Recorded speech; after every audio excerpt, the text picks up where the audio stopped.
Hello ladies, gents, and NBs, and welcome to the video where I talk about someone else's video. It's theory review time. Today, I will be talking about MatPat's most recent Mimic/Ruin video. I think it's bad. I'm not even gonna hide it, and I'm gonna explain why I think it's bad. So sit back, grab popcorn and your exotic butters, and let's hop into the show.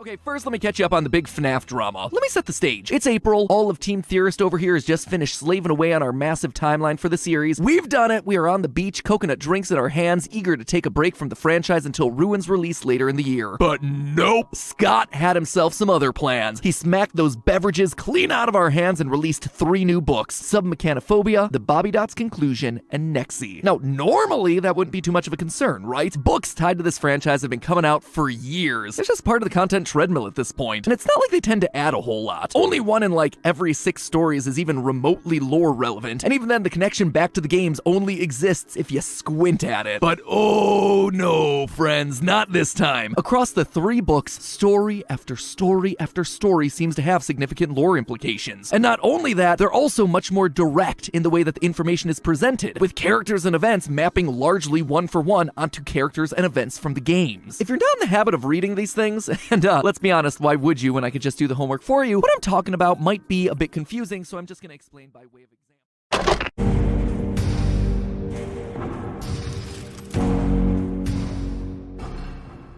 MatPat is definitely correct about these books being super direct about how they tell their lore. There's no doubt about that. But he starts that sentence off saying the books used to not show much. Scott in the past has literally said to use the books in order to fill the blanks to the past, and book characters such as Henry, William, and Charlotte have crossed into the games. There's also Fazbear Frights, which along with the Silver Eyes trilogy gives very clear dates to the MCI and Into the Pit, gives the major lore about UCN in the Manor in Room 1280, showing Andrew, aka the one you should not have killed, and telling us UCN is a dream, puts a lot of focus on building the science of Remnant and Agony that is also shown to us in the novels, expanding on it in the stingers and stories like Fetch, as well as giving us context to things like shadow entities, like Eleanor, Shadow Bonnie, and Shadow Freddy, as well as building out the world of Five Nights at Freddy's, showing Larson knows that William is the murderer. So Matt implying the book somehow didn't have lore importance before, or not as much lore importance, is weird. They have just as much importance, they're just not as direct as the newest stories. Matthew also makes this comment: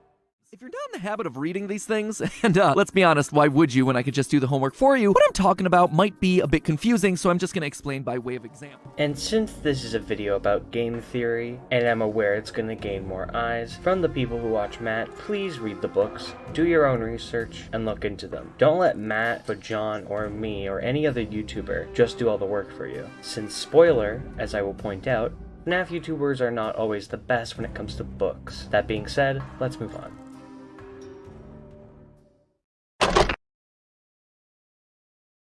Example. In GGy, one of the 4 stories that set the internet on fire, a young boy named Greg, with brown hair and big brown eyes, is a master hacker who's been reprogramming the animatronics at the Pizzaplex for evil deeds, including bumping off 3 school counselors that seem to be getting too close to the truth. He also has himself a habit of being really good at the Pizzaplex's arcade games, leaving behind his initials GGy at the top of the game's leaderboards. Now, compare that information to what we get in the games. There's a young boy named Gregory, with brown hair and big brown eyes, who seems to be Patient 46, a master hacker that's reprogramming the animatronics at the Pizzaplex for evil deeds, including bumping off 3 therapist characters that also seem to be getting too close to the truth. He also has himself the habit of leaving the letters GGy at the top of the leaderboards at various arcade cabinets throughout the Pizzaplex. Now that right there, that is not counting animatronic toes and trying to match up striped shirts. That is about as explicit of a one-to-one parallel that you get for this franchise. So when the story also reveals that Greg's nickname is Rab, aka Dr. Rabbit, you stand up and take notice. And you know what? The internet sees it. They recognize the connections and how important the books have suddenly become. No longer am I out there on my own little island shouting into the void about using the books to inform our speculation about the lore. Finally, the internet agrees with me. To me, this is a huge step in the right direction in terms of figuring out the wider lore of the franchise. You know, there's just one teeny tiny little problem with this. No one can quite agree just how seriously to take this lore. After years of denying the book's canonicity, there's suddenly been a massive swing of the pendulum the complete other way, where now many pockets of the FNAF community vehemently believe that these most recent stories are fully canon with the games. In other words, we're no longer talking about an alternate universe where events are similar to the games, but with slight differences. Oh no. Now the debate is all about whether what you read in the books also happened in the Pizzaplex that we play through in the games. So before we dive into that can of worms, let's just talk about the stories themselves.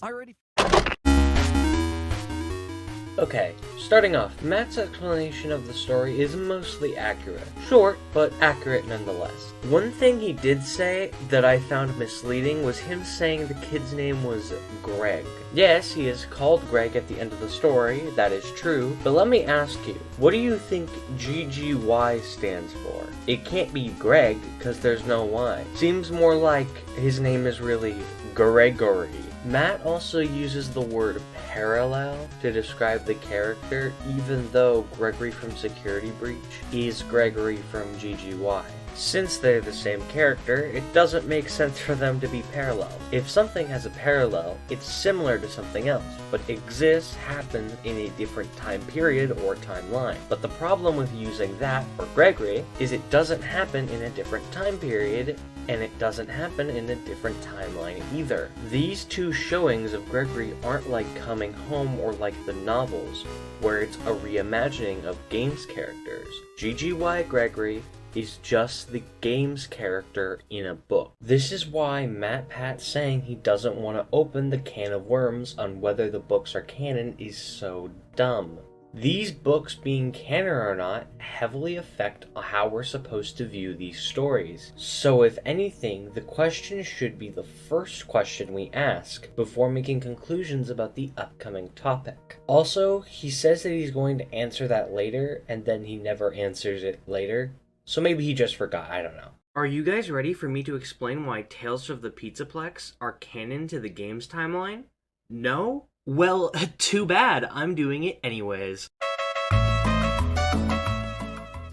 I'm gonna start off with all of the connections that are actually in the story, since I feel like that's gonna convince you guys a little bit more. Since MatPat already talked about GGy, that's where we'll start. GGy is definitely in the game's timeline. As talked about before, the events of the story line up one-to-one with the events that are talked about in Security Breach. Told in the therapy tapes, Patient 46, aka Gregory, is under the influence of Glitchtrap and is killing therapists before they get too close to the truth. There's obviously also GGy being on top of all the arcades, just like in the game, but there's also ABC. Someone who goes by ABC can be found in the arcades of Security Breach. That same person makes a cameo in the story GGy. Au contraire, but there is more. GGy is connected to the story Pressure through details that can be found in GGy's Pizzaplex, most notably the roller coaster and tube maze. This story makes direct reference to William Afton as well as Five Nights at Freddy's VR, which is a huge connection. As we know, Help Wanted happens in this universe, just like in the games. Right before Security Breach, just like in the games. Speaking of Help Wanted, the story, by the same name, also connects to the game's timeline. It depicts the story of the indie developer, once again, basically one-to-one with what we see in the games. We also have the stories Bobby Dots Part 1 and 2. Both of these stories depict the exact same Pizzaplex from Security Breach, one-to-one, as well as explaining small details found in the game, like Music Man's bouncer mode, the untold origins of Moon, and the reason for the daycare theater. The story is even changed before release, since the original version had the scrapped alien staff bots. It was then changed to be the ones that are seen in-game. If that isn't just screaming at the top of your lungs, I am canon to the game's universe, nothing else does. But even with all that, there is more in this series. The storyline of the Mimic, including the stories The Mimic, Storyteller, Tiger Rock, and the epilogues of Tales, tell the story of the Mimic AI, who copies things that it sees, who then ends up becoming Glitchtrap and Burntrap. There's so many things in the Mimic storyline that connects to the games. The pose that Burntrap makes in the ending matches a description of him holding his plushie. Edwin bawling his eyes out while beating the Mimic, and Glitchtrap mimics that, having tears coming out of his eyes in Help Wanted. Glitchtrap mimics the lines of Tape Girl's first tape throughout Help Wanted, with it just being slowed down.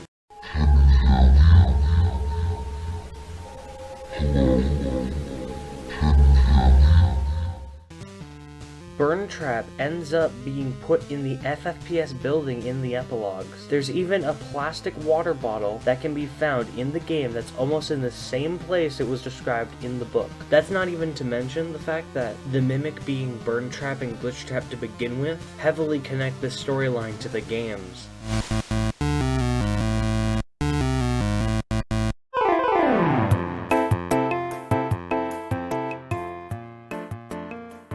There's also the fact that the original descriptions for the Tales of the Pizzaplex books describe them to be in the world of the newest games, outright stating that they are canonical. As a response, people may say that it's scrapped and was changed to a new description. And in response to that, I would bring up an email that was sent to Scholastic by a fellow fan and Tom. To quote the email from Scholastic in regards to the world of the newest games, on behalf of our marketing team, we can confirm that it still does apply to Tales from the Pizzaplex series, and is set in the world of the new and upcoming Freddy's games. We would like to clarify that although the statement has been removed due to change in marketing strategy, it does not affect the content of the series. This outright confirms that Tales from the Pizzaplex is canon to the timeline of the games as well. Not to mention that the series is literally called Tales from the Pizzaplex, the singular, even though we know there's multiple, meaning it's most likely the game's Pizzaplex. MatPat never covers the debate around whether Tales is canon for the rest of the video, but he does give counterpoints later on through his other beliefs, and we'll be sure to debunk those as we're moving forward.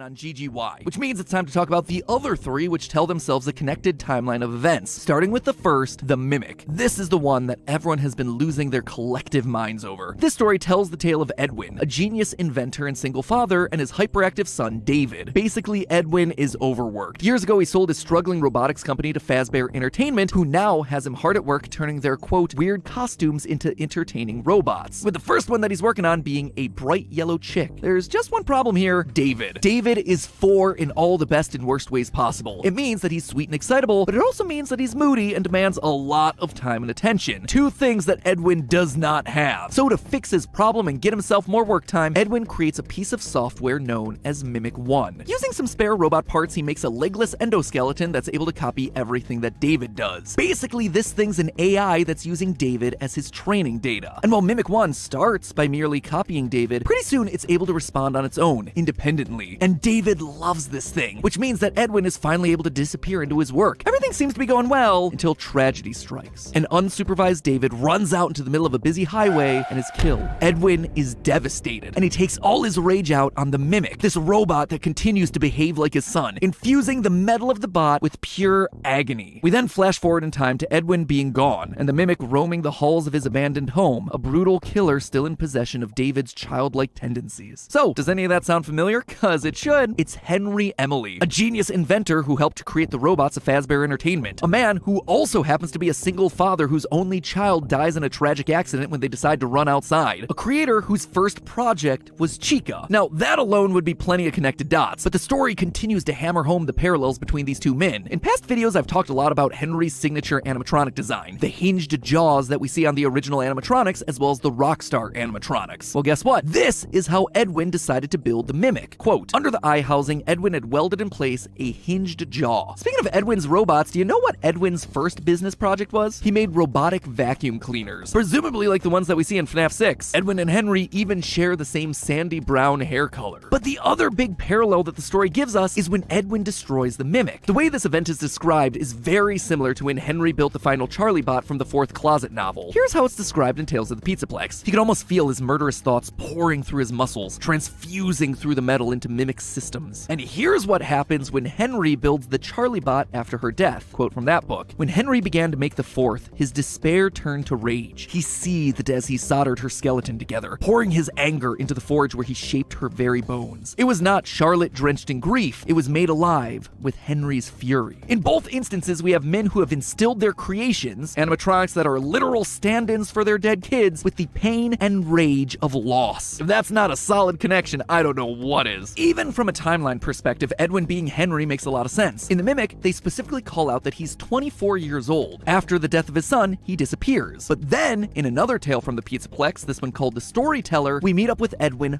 40 years later, at the point that he decides to return to the Fazbear franchise to sit on their board of directors. Again, the books make a very specific point to call out all these dates. So why? What's the big deal here? Well, if Edwin is truly the parallel for Henry, Henry lost his daughter Charlie in 1983. We're not exactly sure when he leaves the company, but we definitely know when he comes back, 2023, as evidenced by the numerical code in FNAF 6. 40 years later. A perfect match to the time frame that the books have laid out. In short, Edwin has to be Henry, which means, in a very cool twist, our early franchise timeline was almost perfectly correct. In that video, I said that William Afton's company specialized in hand-sewn mascot suits, and that Henry, when he was brought in, was the one responsible for turning those suits into animatronics. That prediction right there, that was right on the money. I was also on the right track when I said that one of the two founders had their failing company get bought out. I was just wrong about which one. In that timeline video, I suggested that Afton made Fazbear Entertainment, but eventually ran out of money and had to be bailed out by Henry. But as this story shows, it's actually the other way around. Henry was ultimately the one that was bought out. And in one final parallel between the books and the games, the story actually describes the Fazbear exec that gets Edwin to sign away his business as Portly, which connects all the way back to the Silver Eyes, where Afton was described in a similar way. Quote, Afton was as robust and lively as Henry was withdrawn and shadowy. He was a hefty man who had the ruddy geniality of a financially shrewd Santa Claus. Okay, cool, so we've got some confirmation on some early parts of the franchise, but what does any of this mean for Security Breach? Well, that's where the second Edwin story comes in, the Storyteller.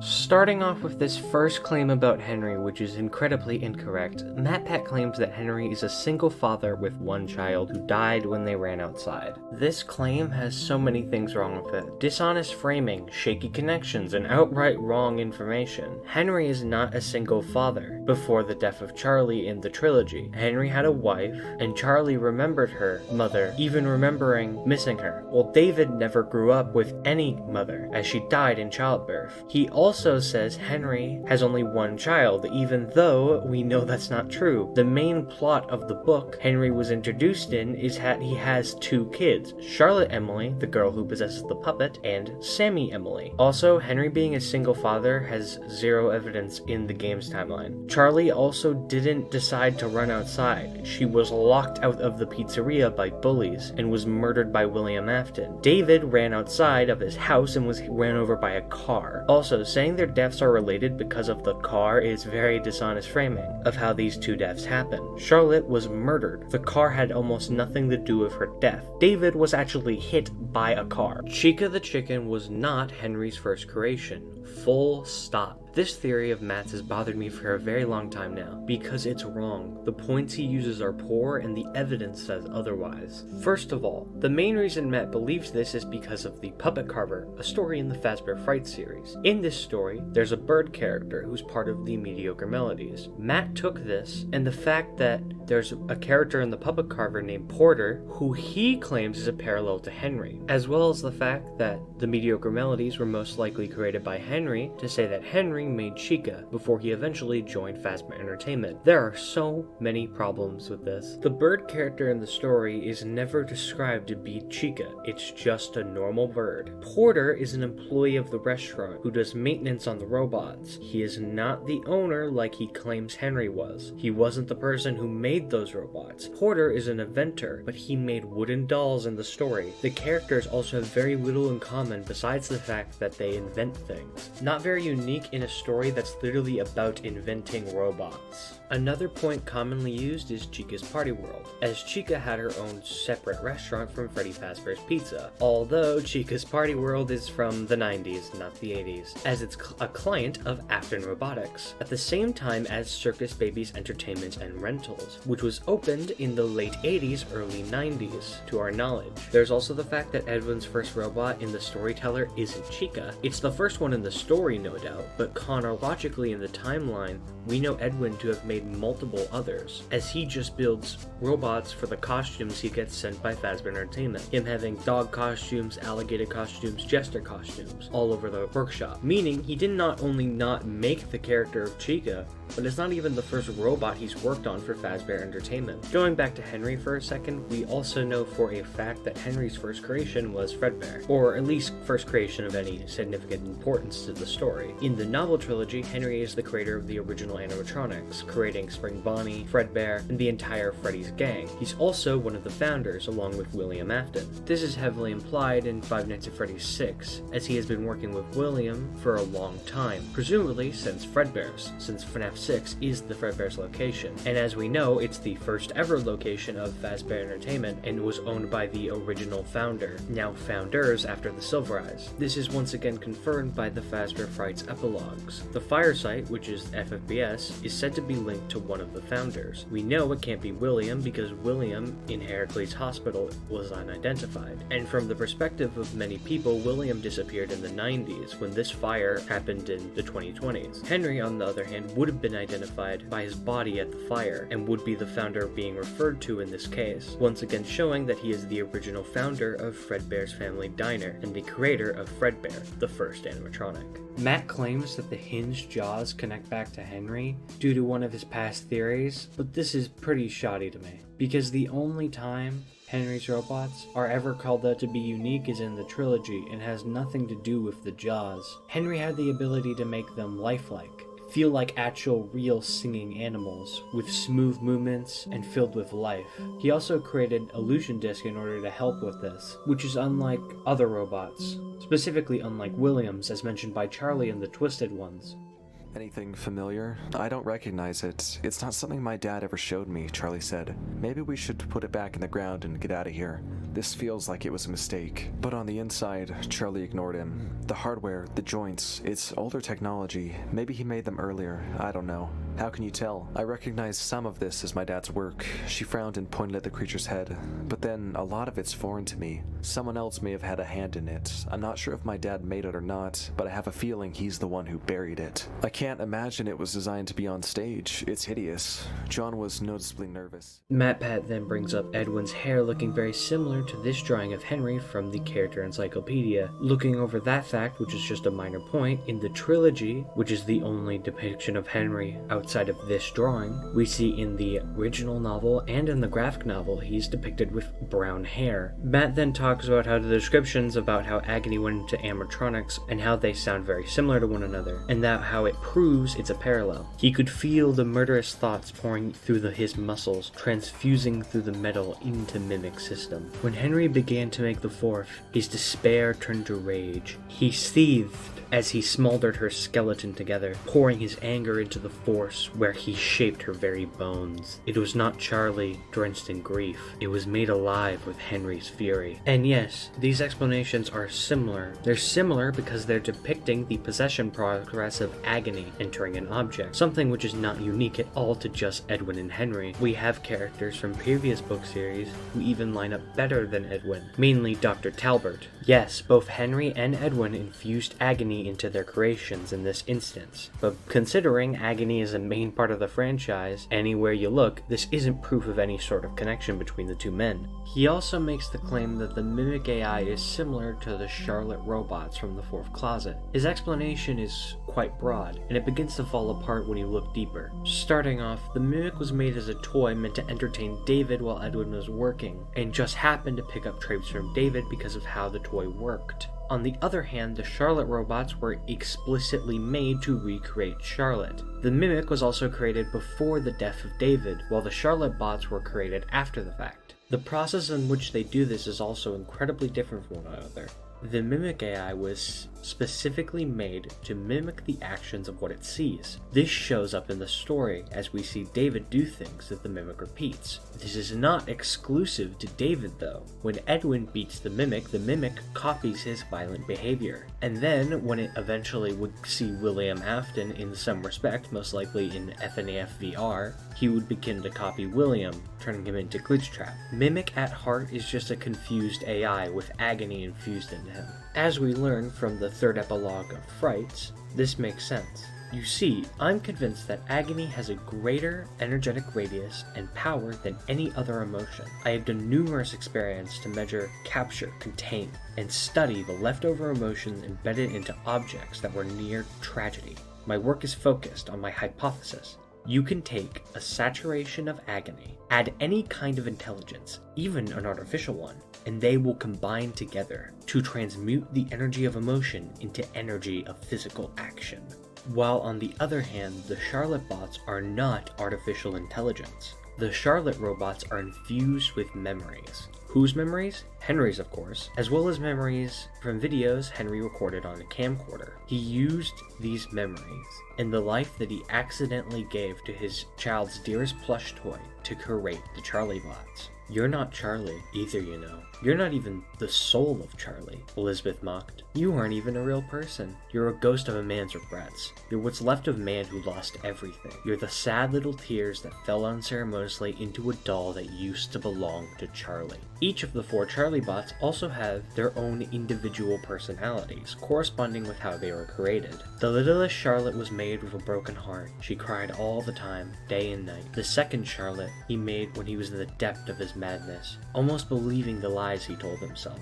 She was as hopeless and desperate for her father's love as he was for hers. The third Charlotte he made when he began to realize he's gone mad. The third Charlotte was strange, and as MatPat just described, the fourth Charlotte was given his rage. Here's how Elizabeth described it. Of course, I could not comprehend those memories until I received a soul of my own. Once I took it for myself, she smiled. Once I had endowed myself with a soul, I experienced those memories anew, not as an uncomprehending toy twitching and seizing, with all-consuming rage I couldn't fathom, but as a person. Unlike the Mimic, who's an artificial intelligence who does not need a soul in order to comprehend the things he receives, as he's programmed to take the actions that he sees and mimic them. I assume you guys can see how these robots are nothing alike. MatPat is also comparing to novels Henry here and not games Henry. The novels were said to be a reimagining of the characters, not set in the game's timeline. And in the games, Henry has zero evidence of making any human robots whatsoever. So these comparisons don't even really apply. He then points out that there's a 40-year gap between the Mimic and the Storyteller, and how there's a 40-year gap between Charlotte's death and FFPS. I'm gonna stop you right there, Chief. The Candy Cadet stories, mainly the one about the burglar, implies that Henry still owned Fazbear Entertainment at the time of the MCI, which you and me both know is in 1985. That would place Henry leaving the company 38 years before FFPS, not 40. Also, the Mimic's dates are inconsistent with Storyteller, as Storyteller says that Edwin's company was bought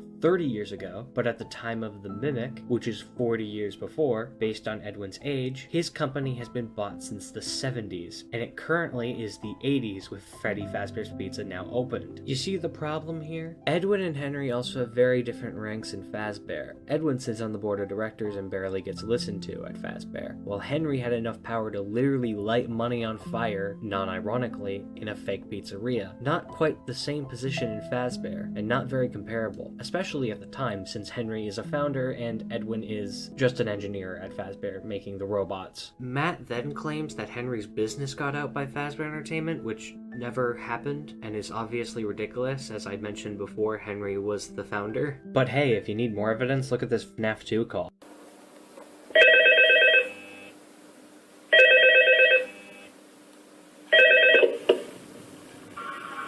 Oh, hey, good job, night 5. Keep a close eye on things tonight, okay? From what I understand, the building is on lockdown. No one is allowed in or out, you know, especially concerning any previous employees. When we get it all sorted out, we may move you to the day shift. A position just became available. We don't have a replacement for your shift yet, but we're working on it. We're going to try to contact the original restaurant owner. I think the name of the place was Fred Bear's Family Diner or something like that.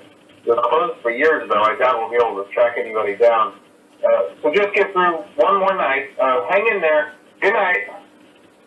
As we can clearly hear Bone Guy refers to someone as the previous employee, and then the original owner. The previous employee is William Afton, the first founder of Fazbear Entertainment, and the murderer, so that means the original founder has to be someone else, aka Henry. Taking all these weak connections and then coming to the conclusion that Henry has to be a parallel to Edwin is coming to a conclusion without strong evidence. Speaking of that, why don't I just explain why Henry cannot be a parallel to Edwin, at least the way Matt says he is. So let's start off with this. William Afton is mentioned by name in the story Pressure. There being a William would mean that there's also, most likely, a Henry in this universe, as the events of Five Nights at Freddy's 1-6 are video games, based on the real events of the timeline, just like in the games. Both of these men exist in Edwin's universe, which means Edwin, even if Tails is an alternate universe, cannot be an alternate universe version of Henry, because Henry exists in Edwin's universe. It doesn't make sense for Henry to be an alt-universe version of Edwin if Henry exists in the Tails universe. Matt can continue to parallel these men all he wants, but nothing is going to change the fact that Edwin and Henry are different characters. They might be in-universe narrative parallels to one another, even though I don't personally think so, but they cannot be what MatPat is suggesting.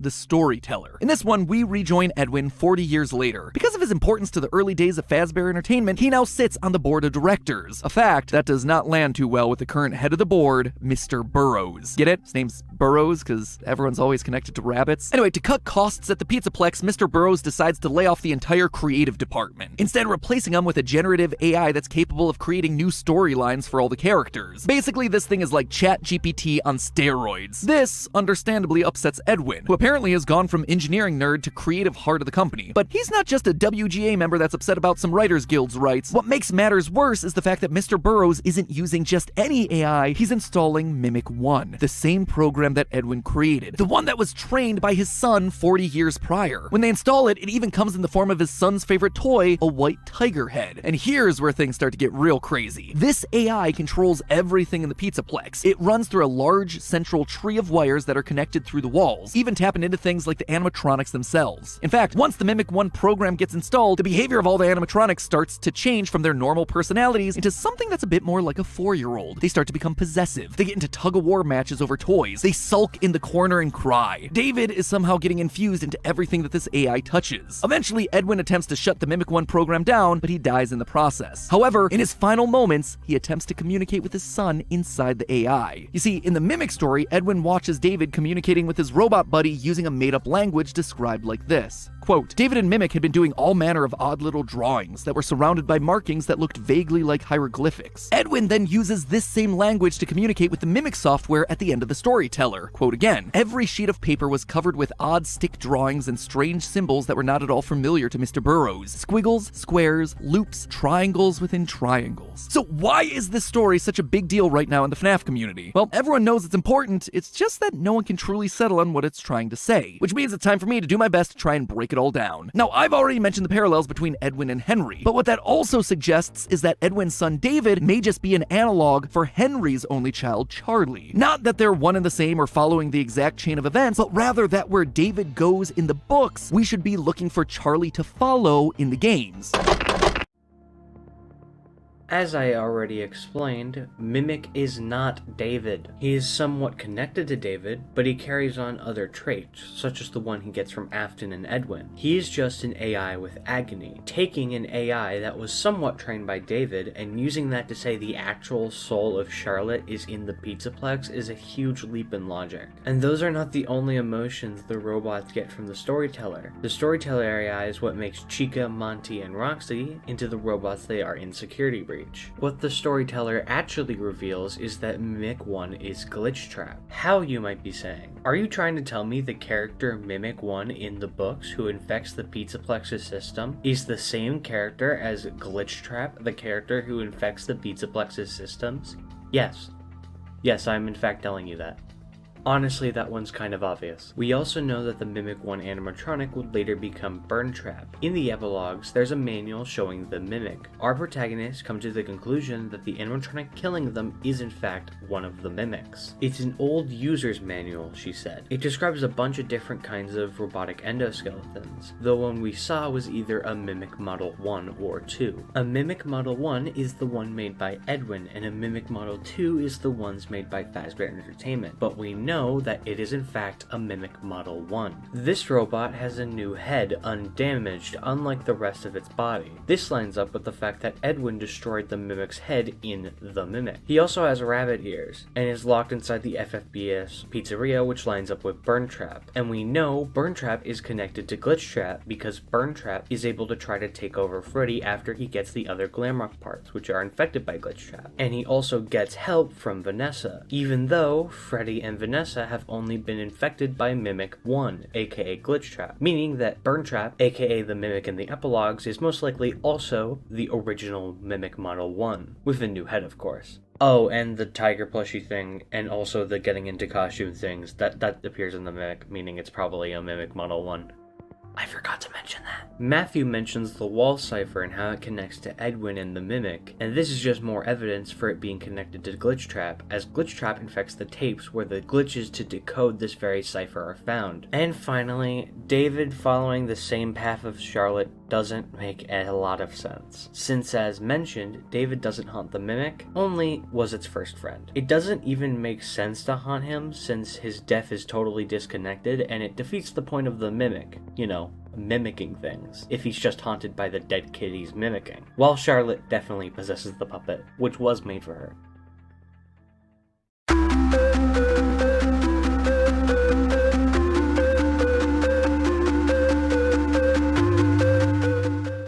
In the story, the Mimic 1 AI that was trained using David winds up controlling the Pizzaplex and all its animatronics via an intricate system of wires. This, to me, is the book suggesting that we should probably be looking for Charlie to be doing the same thing in the games. And wouldn't you know it, but there is a lot of evidence to suggest exactly that. Throughout Security Breach, there are wires everywhere. Black and white striped wires that look very similar to everyone's favorite possessed puppet, Charlie. There are also the staff bots roaming around looking like a twisted version of the puppet. We also see several unexplained Nightmare-owned plushies hidden in strange locations throughout the building, again suggesting that an angry version of Charlie may just be at work within the walls of the building. During my complete timeline, I suggested that the reason we were seeing so much puppet imagery throughout the Pizzaplex is because Charlie's possessing the building poltergeist style. Just like the house in that movie is possessed by angry spirits, the Pizzaplex is haunted by Charlie because it's built on top of the location of the FNAF 6 fire. Basically, her physical form may be gone, but her spirit is still gonna haunt the building until Afton is destroyed. And again, I think that this latest story confirms that I was close about the what, but not necessarily about the how. Charlie is still very much here, but it's not a haunting, it's technological. And look at this. The wires are even formed in such a way that they look like the trunk and branches of a tree, exactly the way the Mimic's wires are described to run through the Pizzaplex in the book. Just like David's consciousness infected everything in the Pizzaplex during the Tales story, so too is Charlie infecting everything in the Pizzaplex of the games.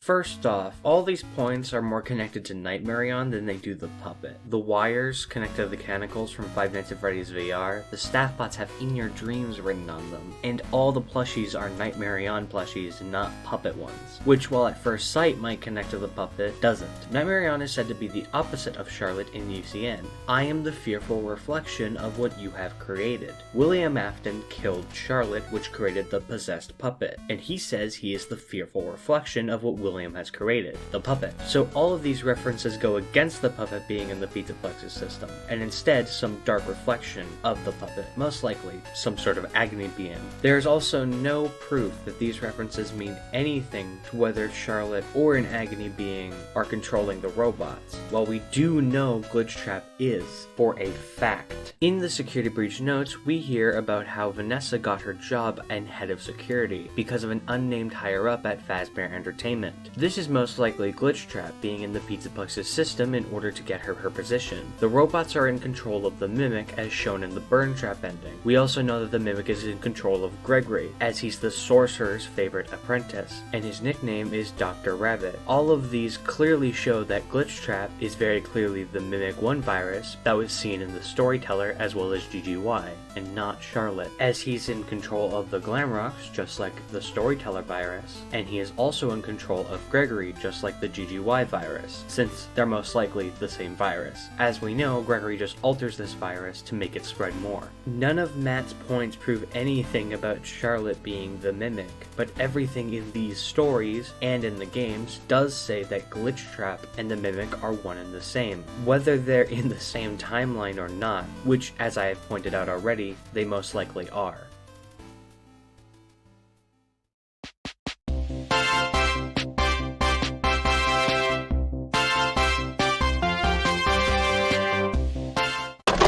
In the book, Edwin uses an elaborate code of symbols, sticks, and shapes to communicate with his son inside of the Pizzaplex. It's designed as an elaborate code of triangles within triangles. That right there, that is the wall code in Security Breach's secret room. Remember that one? If not, here's the abbreviated translation. Break and mend, I built the breath. They hunt now, drawn to life. The Storyteller here is giving us a clue that this wall code, these triangles within triangles, they were written by Henry. How? When? Not sure. Honestly, we hadn't even considered him as a possible person to have written this because he was supposed to be dead in the FNAF 6 fire. But if you look at the text with him in mind, the pieces all fit. Henry did build the breath. He was the creator of the animatronics. And in all stories about Henry, we hear about him repurposing old robotic parts. He is breaking and mending them. But midway through, this coded message starts to switch tones. It starts giving instructions. Quote again, dodge, duck, flash, shoot, crawl, run, crush the vile band. Your life, your aim will save those with soul. He's teaching someone their mission. He's giving some robotic AI their instructions, just like Edwin was trying to communicate with the AI in the book. It is their task to save those with soul. But look specifically at the verbs that are written here, especially shoot and flash. This one has to be talking to Gregory. Not only is he the one that's crushing the vile band of the Pizzaplex, all of those actions are things that he performs in the game. He is the only one shooting with the Faz Blaster. He is the only one flashing with the Faz Cam. It seems like Henry, in a last failsafe against Fazbear, may have built a protector using an AI program and spoke to it using his triangle within triangle code. And that protector has to be Gregory. I know, I can't let robot Gregory go, I get it. But how else do you explain this? No one else is flashing and shooting. And remember, the story GGy confirms to us that Gregory is patient 46, whose secret therapy tapes are played right next to where this code is in the very same room.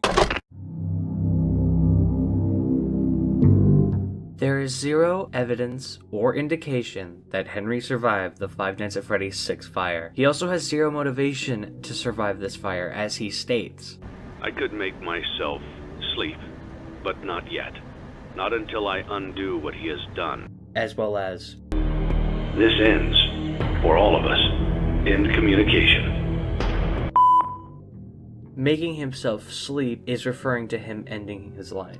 And for all we know, his plan was successful. And as we know from this line that I just played, making himself sleep does in fact refer to ending his life, as he refers to resting as going to the afterlife. Also, while yes, the 46 tapes are right next to this wall code, they're also next to the 71 tapes and an SL reference and Freddy and Friends where the code originally came from, which, as we talked about, connects back to the Mimic. So saying this code 100% connects to 46 is a bit of a leap in logic. I don't have anything else to really say about these last two sections, since I've already disproved Edwin being a Henry parallel, making most of his evidence null, but since we're about to hop into Gregbot, that will probably be more interesting.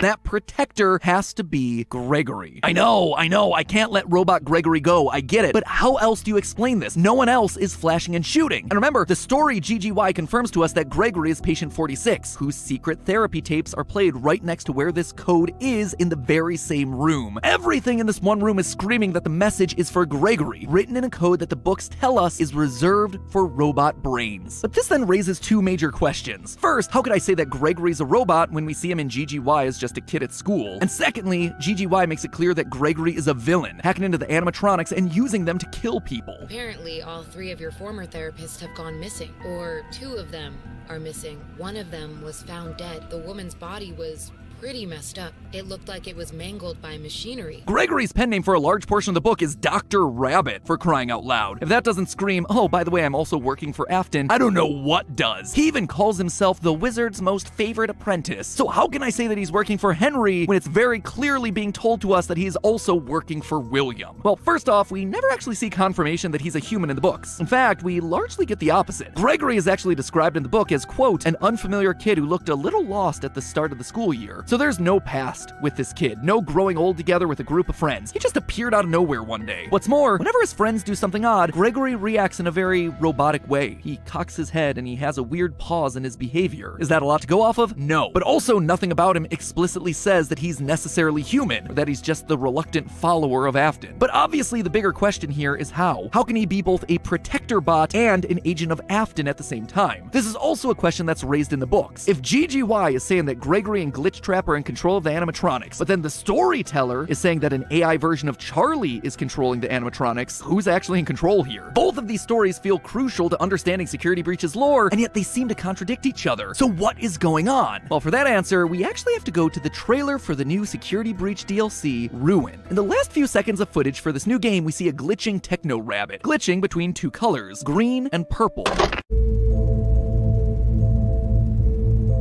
First off, MatPat claims that the code in Mike's sister location room is only for robot brains, which doesn't make any sense, as David and Edwin can both understand and write the code. So Henry, in this case, wouldn't even be able to understand what he's writing, unless he's also a robot. Henry bought when? Question mark. Matt claims Gregory is a robot. Now let me explain why he's not. In GGy, Gregory is said to have well-off parents. This is backed up by the Security Breach tape where it says he has a good childhood, meaning Gregory had parents, which means he's probably not a sleeper robot agent made by Henry, and is instead just a normal kid who was infected by Glitchtrap just like Vanessa was. He probably is just a normal kid. The proof for Gregbot is incredibly weak, relying on things that don't really prove he's a robot, especially when the theory is so disproven by this GGy and tapes detail. That's not even to mention that the logistics on how this would work doesn't make any sense. What would his memory item be? Like for Charlotte, it was Ella, but what would it be for Gregory? How would Henry even get the emotions into this memory item for Gregory? The reason he was able to make the Charlie bot was because it was his daughter and he had a really strong emotional connection to her. That's the reason that William is unable to make a human robot while Henry is in the novels. But then how would that work for Gregory? You see the problem? I hope you see the problem. MatPat then says GGy and Storyteller contradict each other, even though they don't. Both have to do with the Mimic, and are the same virus infecting the same stuff. In GGy, Gregory hacks into the animatronics under the guise of the Mimic, using Freddy to kill Therapist to lead them away from the truth about him and Vanessa. And then in the Storyteller, the Mimic is infecting the robots, making them act differently, like how we see in Security Breach. Nothing contradicts these two stories. The rest of MatPat's prediction is basically saying the Mimic is Charlotte and Glitchtrap, and is based on mostly color. I know, the strongest of evidence. Matt's prediction for Ruin is whatever, but the theory sits on a bed of quicksand with no stable ground.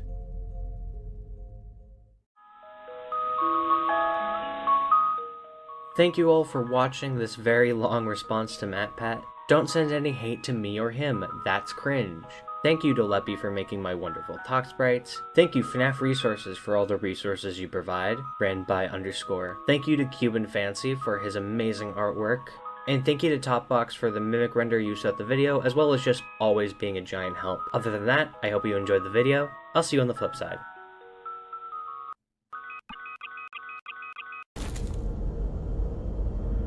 You saved me! I'm Gregory.